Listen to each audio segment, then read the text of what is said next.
जय हिंद साथियों, आज हम लोग क्षार के बारे में पढ़ेंगे। यानी कि क्षार क्या होता है, पहले इस चीज़ को हम लोग समझ लेते हैं। ठीक है, कल हम लोग अम्ल के बारे में पढ़ चुके हैं, आज पूरी क्लास क्षार में होगी। देखिए, क्षार की हम लोग एक बचपन से परिभाषा पढ़ते आगे, उस परिभाषा को भी मैंने लिख दिया है क्योंकि वो आपकी बचपन की परिभाषा है। यदि आपका कोई बचपन का दोस्त छूट गया तो क्या अच्छा लगेगा। देखिए, क्षार क्या होता है, क्षार क्या होता है, वे पदार्थ जो स्वाद में कैसे हों, तीखे। कैसे होते हैं, तीखे। जैसे कि मिर्ची को लेते हैं, मतलब समझने के लिए, ये हमारा बचपन का ही कंसेप्ट है, उसी को लेते हैं।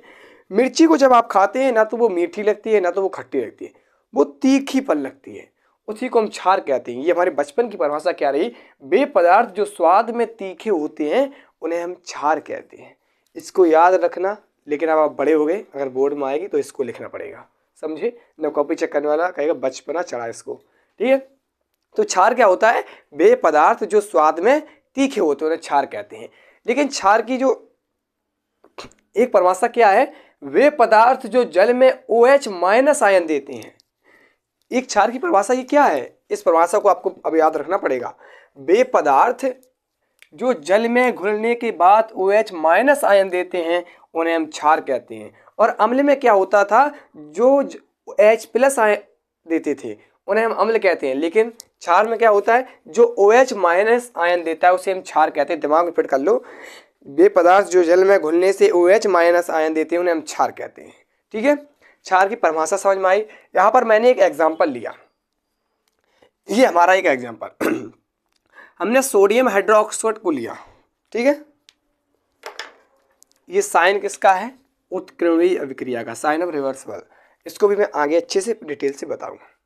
जब NaOH को हम जल अपघटन कराते हैं तो क्या होता है, Na अलग हो जाता है प्लस और OH-। तो यहाँ पर आप देख रहे हो, यहाँ पर AQ लिख लेना, AQ का मतलब जल अपघटन। ठीक है, जो NaOH है, जब इसका हम जल अपघटन कराएंगे, जल में आयनित कराएंगे तो Na+ आयन में टूटेगा और OH- आयन में। और हमारी परिभाषा में क्या है, वे पदार्थ जो जल में OH- आयन देते हैं उन्हें हम क्षार कहते हैं। तो देखिए यहाँ पर OH- आयन मिल रहा है, ये हमारा क्या है, क्षार है। फिर हमने लिया अमोनियम हाइड्रोक्साइड को, NH4OH को, इसका भी EQ की उपस्थिति में जल अपघटन करा दिया तो क्या बना, NH4 अलग हो गया और OH- अलग हो गया। ये हमारा कैसा है, क्षार। ये क्या है, हमारा क्षार। तो एक चीज हमने यहाँ पर समझी, वे पदार्थ जल में घुलने के बाद जल में जो क्या दे रहे हैं, OH- आयन देते हैं। अपने दिमाग में एक कंसेप्ट बिठा लो, जो पदार्थ जल में OH- आयन देते हैं उन्हें हम क्षार कहते हैं। वे पदार्थ जो जल में H+ आयन देते हैं उन्हें हम अम्ल कहते हैं। अम्ल हम कल पढ़ चुके हैं, जिन लोगों ने देखी कल की क्लास को जरूर देखना। तो आपको क्षार पता लग गया, जो OH- आयन देते हैं उन्हें क्षार कहते हैं, सिंपल सी बात। जो OH- आयन दे दे वही क्षार है। अब क्षार भी आपके दो प्रकार के होते हैं। जो आपके क्षार है, यहाँ लिख इसलिए मैंने लिया क्योंकि वीडियो फिर लंबी हो जाती है। जो क्षार है हमारे, वो दो प्रकार के हैं, प्रबल क्षार और दुर्बल क्षार। प्रबल क्षार में क्या होता है, क्षार समझ लिया होगा। जो क्षार की प्रकार, क्षार के दो प्रकार होते हैं। पहला जो प्रकार हमने यहाँ पे लिखा वो क्या है, प्रबल क्षार, स्ट्रॉन्ग बेस। इसमें क्या होता है, वे क्षार जो जल में पूर्णतः कैसे क्षार हो, वे क्षारक जो जल में पूर्णतः क्या हो, वियोजित या आयनित होकर हाइड्रोक्साइड आयन OH- देते हैं उन्हें हम प्रबल क्षार कहते हैं। किसको नहीं समझ में आई भैया? हमने आपको क्या बताया, जो प्रबल क्षार है उसमें हम आपको बता रहे हैं, वे क्षारक जो जल में आयनित हो जाते हैं पूर्णतः, मतलब पूर्ण रूप से आयनित हो जाते हैं, होकर वो क्या देते हैं, हाइड्रोक्साइड आयन यानी कि OH- आयन देते हैं, उन्हें हम प्रबल क्षार कहते हैं, यानी कि स्ट्रॉन्ग बेस कहते हैं। इतनी चीज समझ में आई। प्रबल क्षार क्या होता है, वे क्षारक जो जल में पूर्णतः वियोजित या आयनित, पूर्णतः वियोजित हो जाएं या आयनित हो जाएं, आयनित होने के बाद जल में जो OH- आयन हाइड्रोक्साइड आयन देते हैं उसे हम प्रबल क्षार कहते हैं। आइए एग्जाम्पल के थ्रू देखते हैं। यहाँ पर मैंने KOH लिया, पोटेशियम हाइड्रोक्साइड, और NaOH, सोडियम हाइड्रोक्साइड, ये हमारे क्या हैं, प्रबल क्षार। कैसे प्रबल क्षार आप लोग कहेंगे, हम ऐसे नहीं मानने वाले। तो हमने देखिए KOH का जल अपघटन करा दिया, हम जल कर रहे थे जल में। पोटेशियम हाइड्रोक्साइड का हम जल अपघटन करा रहे, AQVC कहते हैं, साइन ऑफ रिवर्सिबल का निशान लगाते उत्कीर्णीय अभिक्रिया का। तो के अलग हमारा टूट जाता प्लस आयन में और OH माइनस आयन में। के पोटेशियम आयन में टूट गया और OH minus sodium hydroxide ion में टूट गया। तो यहाँ पर आप देखिए हमने इसकी क्षार, जो प्रबल क्षार है, हमने आपको उसकी परिभाषा क्या बताई, हमने उसकी परिभाषा आपको क्या बताई, वे क्षारक जो जल में पूर्णतः वियोजित, ध्यान से सुन लो, या आयनित होकर hydroxide ion OH minus ion देते हैं, उन्हें प्रबल क्षार कहते हैं। हमने यहाँ पर 2 एग्जाम्पल भी लिए थे, KOH और NaOH, आदि और भी होते हैं। तो हमें एक, आप लोग ऐसे तो मानने वाले नहीं हो, तो हम क्या करते हैं, KOH की जल अपघटन करा देते हैं, क्योंकि आपको पता हो जाए, कन्फर्म हो जाए, क्योंकि ऐसे आप किसी चीज़ को नहीं मानते हो, हमें पता है। तो हम KOH का जल अपघटन कराएंगे, पोटेशियम हाइड्रोक्साइड का जब हम जल अपघटन कराते हैं तो के यानी कि पोटेशियम आयन हमारा प्लस में टूट जाता है और OH minus ion hydroxide ion ये अलग में टूट जाता है। तो परिभाषा में क्या थी, मतलब जब पूर्णता वियोजित होके OH माइनस आयन दे दे, तो यहाँ पर KOH जल अपघटन के दौरान पूर्णता वियोजित होके हमें OH माइनस आयन दे दिया। ये हमारा कैसा था, प्रबल क्षार। चलिए इसको भी समझते हैं आगे। पहले एक बार और इसको देख लो, एक बार और इसको देख लो, फिर चलते हैं। हमने आपको क्षार क्या बताया, वे पदार्थ जो स्वाद में तीखे होते हैं, ये बचपन की परिभाषा थी, छोड़ दो उसको। अब क्या याद रखने हैं, वे पदार्थ जो जल में OH माइनस आयन देते हैं उन्हें हम क्षार कहते हैं। आपके जो क्षार होते हैं ये भी आपके 2 प्रकार के होते हैं, एक होता आपका प्रबल क्षार, एक होता आपका दुर्लभ क्षार, दुर्बल क्षार। प्रबल क्षार में क्या होता है, वे क्षारक जो जल में क्या करें, पूर्णतः आयनित या वियोजित हो जाते हैं, वियोजित होने के बाद वो क्या देते हैं, OH minus ion hydroxide ion देते हैं, उन्हें हम प्रबल क्षार कहते हैं, जैसे कि KOH NaOH आदि। यहाँ पर मैंने KOH को लिया और उसका जल अपघटन भी कराया। जल अपघटन के दौरान देखा जो पोटेशियम हाइड्रोक्साइड था वो पोटेशियम आयन और हाइड्रोक्साइड आयन में टूट गया, देखिए, ठीक है। अब इसका देखते हैं, ठीक है, अब इसको देखते हैं। सब चीज़ें मैं आपके सामने रखे हुए, अब देखिए इसको भी देख लेते हैं, ठीक है। NaOH, इसको साफ कर दें, लिख लिया होगा सभी ने, जैसे जैसे मैंने लिखा वैसे लिखते चलिए आप लोग।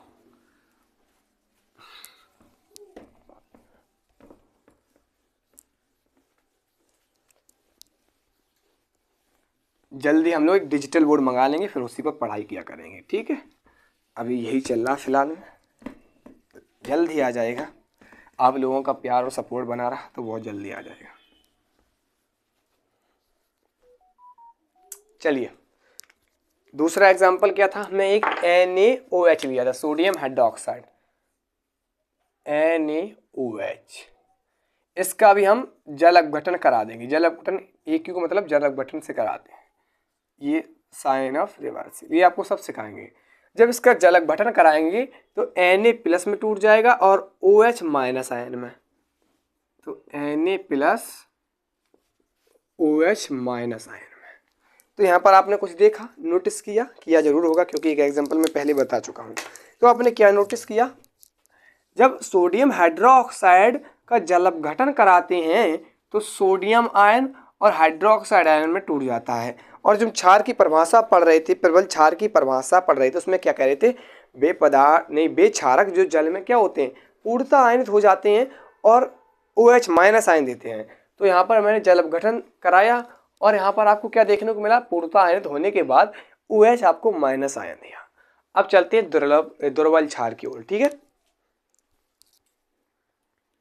ये बताइए पहले इतनी चीजें क्या आपको समझ में आई। क्षार क्या होते हैं, जो OH माइनस आयन देते हैं उन्हें हम क्षार कहते हैं। क्षार भी हमारे 2 प्रकार के होते थे, प्रबल क्षार, एक दुर्बल क्षार। प्रबल क्षार में मैंने क्या बताया, वे क्षारक जो जल में पूर्णतः आयनित या वियोजित हो जाते हैं और OH माइनस आयन देते हैं। अब दुर्बल क्षार के बारे में पढ़ेंगे, ठीक है, बने रहिए आप लोग मेरे साथ। चलिए अब हम लोग क्षार के बारे में पढ़ते हैं। क्षार क्या होता है, देखिए जो क्षार हमारा है वो क्या है, एक मिनट देखिए। क्षार के बारे में हम लोग क्या पढ़ेंगे, नहीं दुर्बल क्षार क्या होते हैं, वे पदार्थ, यहाँ से देखिए, वे पदार्थ जो जल में पूर्णतः, उसी के विपरीत है, वे पदार्थ जो जल में पूर्णतः आयनित या वियोजित नहीं होते हैं उन्हें हम दुर्बल क्षार कहते हैं, जैसे कि NH4OH, ammonium hydroxide, aluminium hydroxide, ठीक है, आदि लगा लो। अब हम लोग किसके बारे में पढ़ेंगे? अम्ल के भौतिक गुण, क्षार के भौतिक गुण और क्षार के रासायनिक गुणों के बारे में चर्चा करेंगे, ठीक है। चलिए फिर इतनी चीज जल्दी से नोट कीजिए। चलिए अब हम देखते हैं क्षार की भौतिक गुण क्या होती हैं। क्षार की भौतिक गुण जरूर याद रखना क्या होती है। देखिए क्षार क्या करते हैं, आपके लाल लिटमस पेपर को क्या कर देते हैं, एक लाल लिटमस पेपर को नीला कर देते हैं। अब ठीक है, देखिए क्षार आपके क्या करते हैं, ये लाल लिटमस पेपर को नीला कर देते हैं, ठीक है। ये बिल्कुल किसके अपोजिट है, ये अम्ल। अम्ल क्या करता था, नीली लिटमस पेपर को लाल कर देता था। इस पॉइंट को आपको मस्ती में फिट कर देना है। और जो क्षार होते हैं स्वाद में कैसे होते हैं, तीखे होते हैं, ये हम बता चुके होंगे। और इनका pH मान 7 से अधिक होता है, और जबकि अम्लों का pH मान 7 से कम होता है। क्षार अम्लों के साथ क्रिया करके लवण तथा जल बनाते हैं, ठीक है। इतने पॉइंट लिखी, फिर चलते हैं इसके रासायनिक गुण को देख लेते हैं।